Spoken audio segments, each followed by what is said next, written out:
Los primeros parques eólicos aragoneses se instalaron en Borja y en La Muela y están a punto de cumplir 28 años. La vida útil de un aerogenerador ronda los 20, aunque con modificaciones y mantenimiento se puede alargar algo más. Pero según la Asociación Empresarial Eólica, unos 7.500 molinos en España se encuentran en la recta final de su vida. Así que calculan que hasta 2025 habrá que desmantelar unas 145.000 toneladas de palas eólicas. Según los cálculos del Gobierno de Aragón, el sector fotovoltaico en la comunidad se estima que generará un total de entre 105.000 y 140.000 toneladas de placas fotovoltaicas de residuo de aquí a los próximos 20 años. Así que toca empezar a pensar en cómo se puede llevar a cabo el reciclaje de ambas cosas. En Aragón hay algunas experiencias piloto.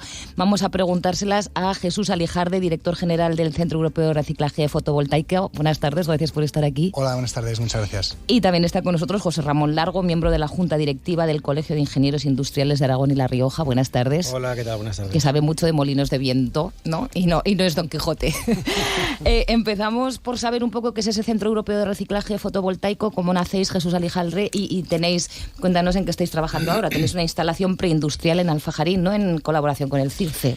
Eso es, nuestra compañía, ¿no?, CERFO, Centro Europeo de Reciclaje Fotovoltaico, surge desde nuestra consultora, que se dedica también a dar servicio a las energías renovables, ¿no? Vimos la necesidad que iba a surgir con el desmantelamiento, con la rotura, ¿no?, con la sustitución de equipos de paneles fotovoltaicos.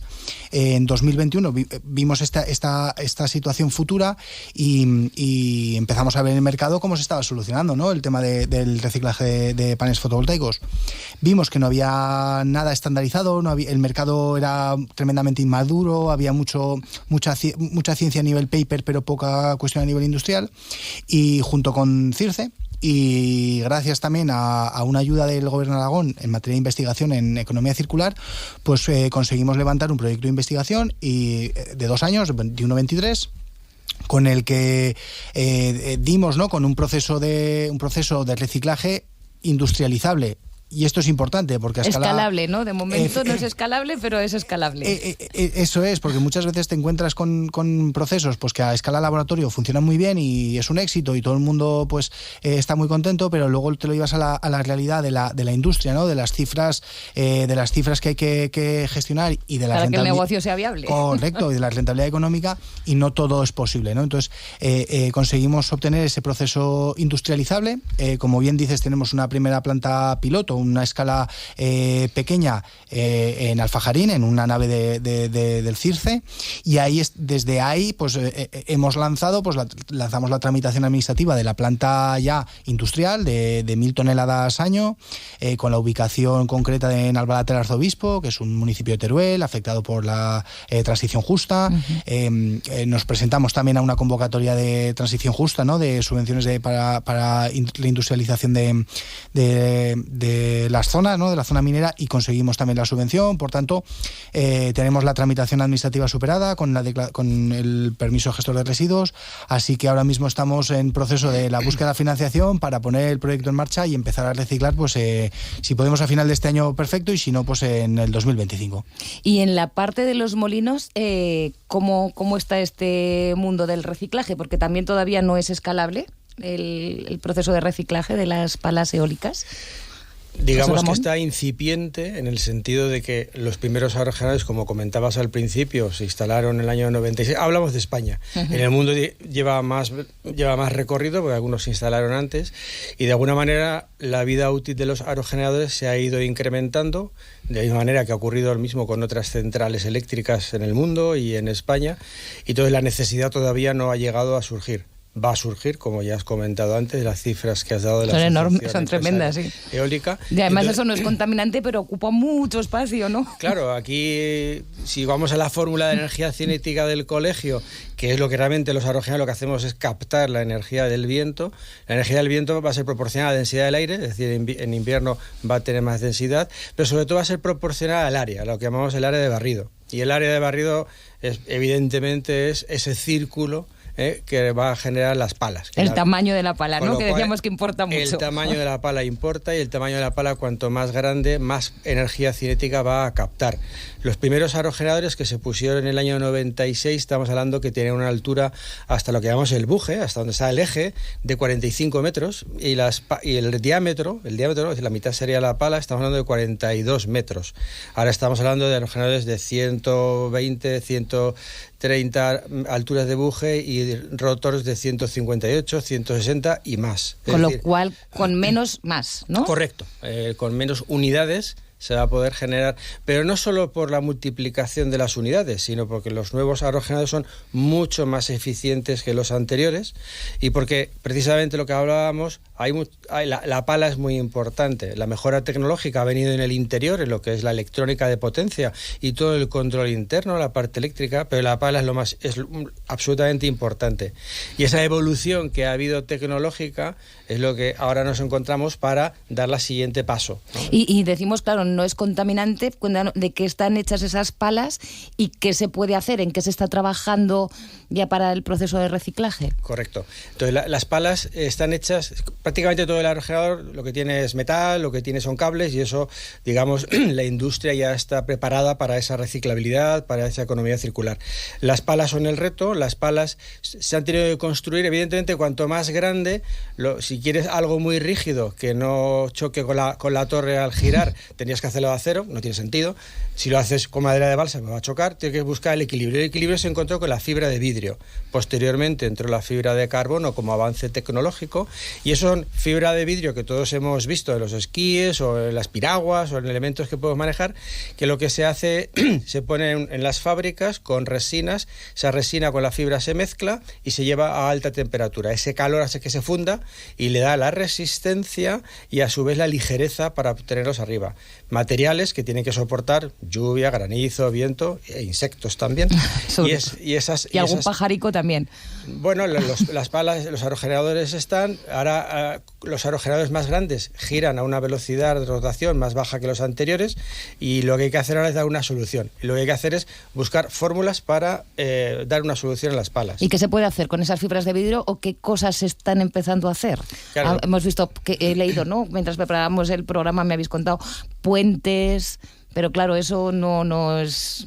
Todas esas toneladas no pueden acabar haciendo puentes. Correcto. Digamos que la salida de las palas de los aerogeneradores se hizo famoso hace un par de años, porque lo que se estaba haciendo es enterrarlas, como se ha hecho con otros residuos en la vida de la tecnología. Se ha ido enterrando. En este caso estaba enterrando, aparecieron unas fotos de un enterramiento de palas en Wyoming, y eso ya está prohibido en muchos países, porque de alguna manera no genera contaminación, porque es un producto inerte, es inorgánico y no va a generar contaminación, pero de alguna manera la humanidad tiene que entender que todo tiene que entrar al círculo de reciclabilidad. Y entonces a partir de ahí entran determinados parámetros. Primera forma, pues utilizar las palas como están para algo. Bueno, pues hay una empresa escandinava que está fabricando esquíes, en otros casos se han hecho pasarelas hasta 10 toneladas, he visto en otros sitios que se han utilizado palas pequeñas como barreras antirruido en autopistas, es decir, incluso mobiliario urbano, para parques infantiles, para paradas de autobuses. Pero ya pasando a nivel industrial podríamos englobarlo dentro de 3 fórmulas. Una fórmula sería destrucción mecánica, otra sería una salida química, procesos químicos, y otra procesos térmicos. La mecánica sería claramente cortarla, trocearla, llevar a molienda, y como esa característica de la fibra no la pierde, se puede mezclar con hormigón, con cemento, y dar entrada a la construcción. La fórmula química son procesos de disolución, se llaman solvólisis, que lo que va a hacer es dar un cambio químico al elemento para separar la fibra de vidrio de demás. Ahí va a haber dos elementos que van a salir más tarde, que ya hablaremos más tarde. Después, de la solvólisis. Y la última, la solvólisis, se hace a temperaturas hasta 400 grados, hay algunas fábricas que lo hacen a 200, y luego la última es la térmica, se llama pirólisis, que es llevarlo a temperaturas entre 400 y 1000 grados para hacer una fractura, para trocear, digamos, el contenido y sacar la fibra, y eso es lo que luego se va a utilizar para otros elementos. ¿Y podrían volver a acabar siendo otra vez palas de molino o no? si al final la fibra se puede quedar como estaba al principio, podría llegar a ser. Al final hay que buscar esa utilidad. Si llegas a separar la fibra, puede entrar de nuevo en el sistema. Y si volvemos a hablar de las placas, el 73% de la placa es vidrio, ¿no? Y luego la célula solar es solamente un 3,43 por los datos que tú me has pasado, Jesús. Pero claro, el 90% de ese 3,43 de la célula es silicio, que entiendo que ahí es la dificultad, ¿no? Sobre todo de... Correcto.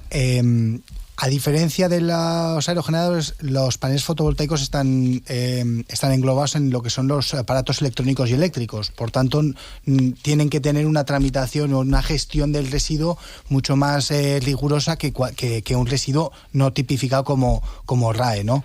Y efectivamente, la clave del reciclaje de los paneles fotovoltaicos es la oblea donde está el silicio, ¿no? Está el silicio y la plata y otros componentes. Entonces, muchos de los procesos de reciclaje que se estaban haciendo ahora son lo que se llama de bajo nivel, que sacan poco valor añadido, pues el vidrio y el aluminio, que prácticamente con un martillo y un cincel es posible atacarlo, ¿no?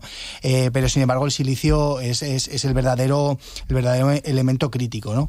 Y además, si volvamos al origen, en el proceso de fabricación, el silicio, lo que es obtener el silicio en grado solar, que es el que se utiliza para las obleas fotovoltaicas,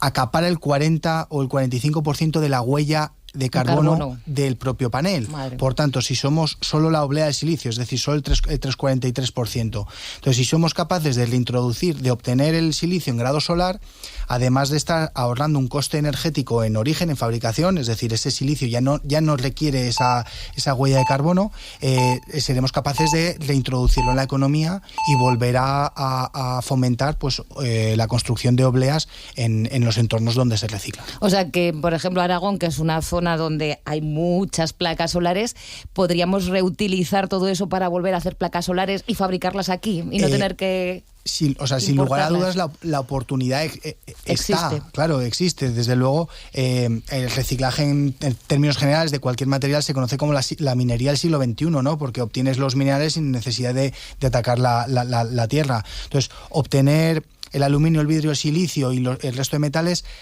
podría posicionar a Aragón o a toda España, ¿no? Como el hub solar de la Unión Europea, pues para reintroducir y reindustrializar la industria solar en España y especialmente Aragón, porque su posición es privilegiada. Pero José Ramón, nos hemos puesto las pilas un poco tarde en esto del reciclaje. Quiero decir, estamos hablando de vida útil tanto de placas como de molinos.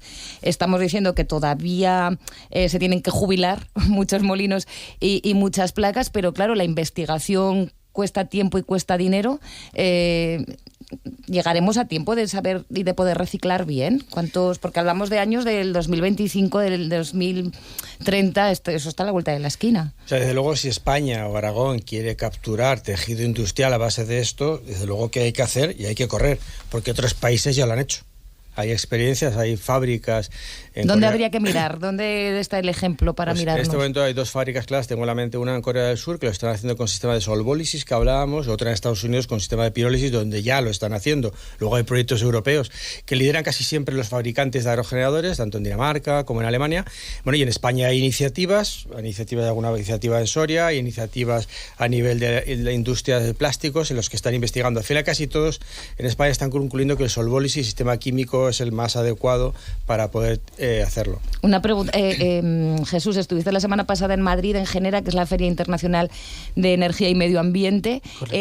¿Por dónde van las modas? O sea, ¿se está hablando mucho ya del reciclaje? Sí, nos invitó UNEF, la patronal fotovoltaica, y Fotoplat a una ponencia precisamente que se abordaba el reciclaje y la reparación, reutilización de los módulos fotovoltaicos, porque desde luego en lo que es la industria como tal es un problema, o desde luego va a ser un problema. Entonces, anticipar soluciones, insisto, a escala industrial, porque estamos hablando que con los paneles instalados en España y lo que se prevé instalar en 24 y 25 son cerca de 3,4 millones de toneladas lo que habrá instalado, que tarde o temprano eso habrá que reciclarlo, si se rompen antes y al final de la vida útil, y esto no es más que la mitad de lo que marca el PNIEC de instalación fotovoltaica.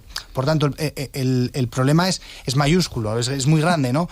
Lo que ocurre es que ahora es el momento de actuar. Ahora Sobre todo porque si estamos trabajando en instalar, habrá que pensar en qué hacemos con eso. Pasa lo mismo en la eólica, pasa lo mismo en baterías, acumuladores, pasa lo mismo en un montón de sistemas que ahora mismo están teniendo una gran explosión y que hace falta ver el final de la vida útil, pero no cuando llega al final de la vida útil. Hablaremos, de ahí tenemos otra cosa que es lo de las baterías de los coches, pero hablaba José Antonio, hablaba de solvólisis. Necesito que sepáis esto. A ver. Una cuestión, le tendremos que en función de los diferentes métodos de los productos de las palas de los aerogeneradores, pueden resultar ser muy diferentes, incluyendo alguno para la industria de la alimentación. Ha habido una empresa que ha obtenido lactato de potasio y lo ha usado para fabricar ositos de goma. ¿Esto es verdad? Así es correcto. Qué fuerte, ¿no? Pero esto sí que es darle la vuelta, parece? ¿no? Sí, totalmente. Parece mentira que esos ositos que están tan ricos, no sé yo si realmente eso se puede comer. Seguirán igual de ricos. ¿Es comestible? Estaba pensando si me puedo meter.